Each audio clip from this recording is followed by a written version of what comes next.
Thank you very much for the introduction.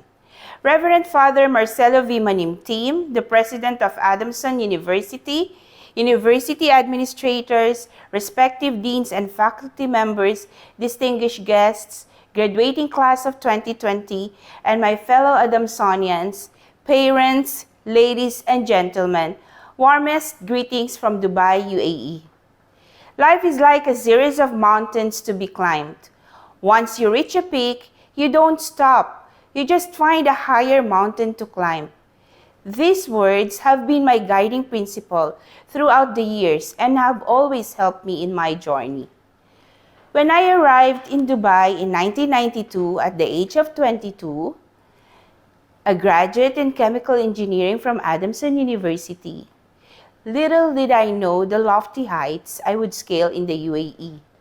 All I had at that time was a job as a quality assurance officer at a textile company in Jebel Ali, one that paid me just 1,000 dirhams a month, which is equivalent to $300. Still grieving the death of my father, who had lost his battle with a chronic lung condition, I desperately needed to financially support my mom and siblings who were running a small restaurant in Olongapo City. I am the fourth of 5 children, and my father was a well-to-do businessman, and my mom ran a small restaurant. Our early years were spent in comfort. Life was beautiful and carefree when I was living at the farmhouse of my paternal grandparents at the age of 6. My father was doing very well in his business in machinery parts in Manila, but it began to suffer as he could not concentrate on it after being diagnosed with severe emphysema, a progressive condition that destroys lung tissue, making breathing increasingly difficult. I was in high school then and only 15. His condition was so bad that he could not move out of his bed. The cost of medicines was high, and his savings from the business and even the profits from my mom's restaurant were not enough to meet his medical expenses. I did my best to help her. I remember during my lunch break, I would rush to the market and buy some provisions for our restaurant. I had only 2 sets of uniforms. My pair of shoes would be replaced only once it is completely worn. And I hated rainy days because the flood water would penetrate my shoes. My friends who were chemical engineering students of Adamson University and who are working with me now were the same students I was having lunch and sharing banana Q in the canteen. My college days were memorable because of the different activities I was involved with. Did you know that I was a member of a dance group in chemical engineering department? While pursuing a degree in chemical engineering at the Adamson University in Manila, I took up a part-time job at Jollibee as a food service crew. I used to work during closing and alternate shifts depending on my class schedule. This way, I could at least defray some of my education expenses, which were being jointly shouldered by my mom and my aunt who was working in Saudi Arabia at that time. And before I graduated as a chemical engineer in 1991 in Manila, I was accepted as a trainee with the Department of Environment and Natural Resources. For 6 months, I assisted my seniors in a very interesting project reviving 2 biologically dead rivers called Pasig, which runs through Manila. It's been years since I left that project. I am happy to see that a large part of this river has been rehabilitated now. I arrived in Dubai in 1992, and immediately after that, I joined a textile factory as its quality control supervisor. It was while working here that I applied for 2 positions of quality assurance officer in the UAE, and I was taken on. My boss was impressed with the quality control process I created for him, and recognizing that I was overqualified for the position, so he gave me the freedom to move, even extending me moral support as I was interviewed by one of the biggest laboratories in the UAE for the position of a junior chemist.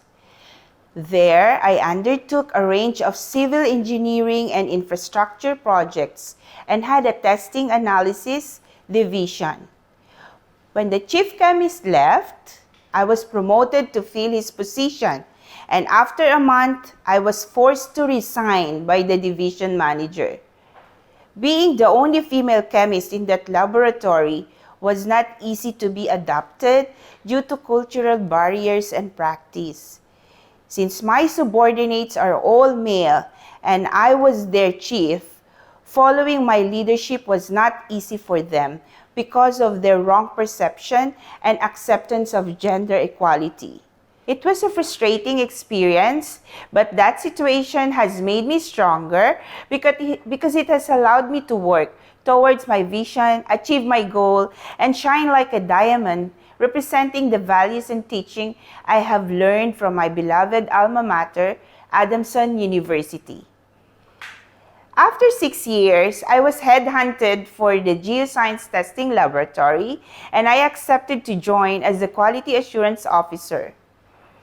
In those days, Geoscience has a staff of just 8 and operated out of an office. Once there, I initiated a series of changes in the entire system, restructuring and re-engineering it.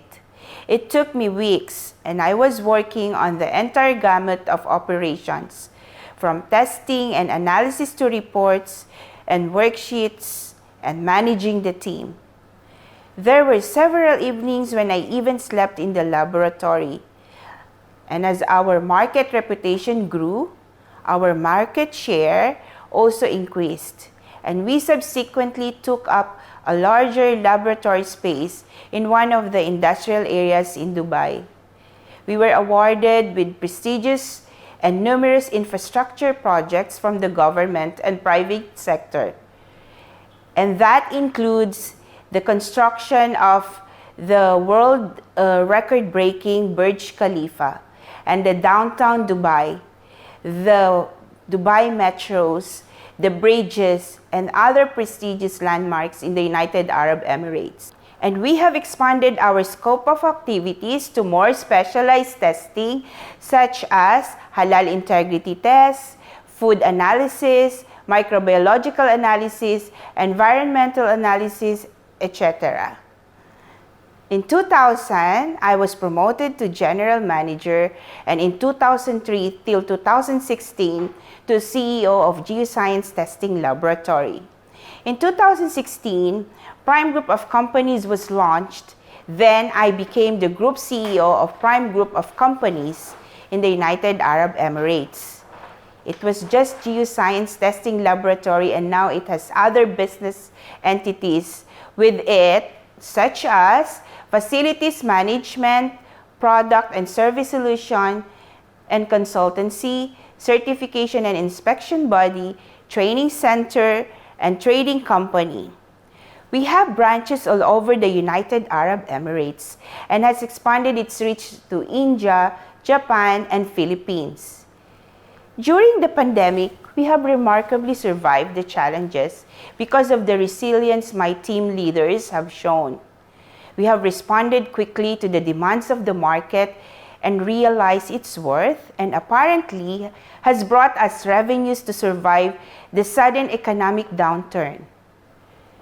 We have avoided layoffs, delays of salaries, and forced leaves among the employees. My experience and training as an Adamsonian allows me to soar high, following the examples of Saint Vincent de Paul, who led and organized his contemporaries in creatively responding to those who are in need.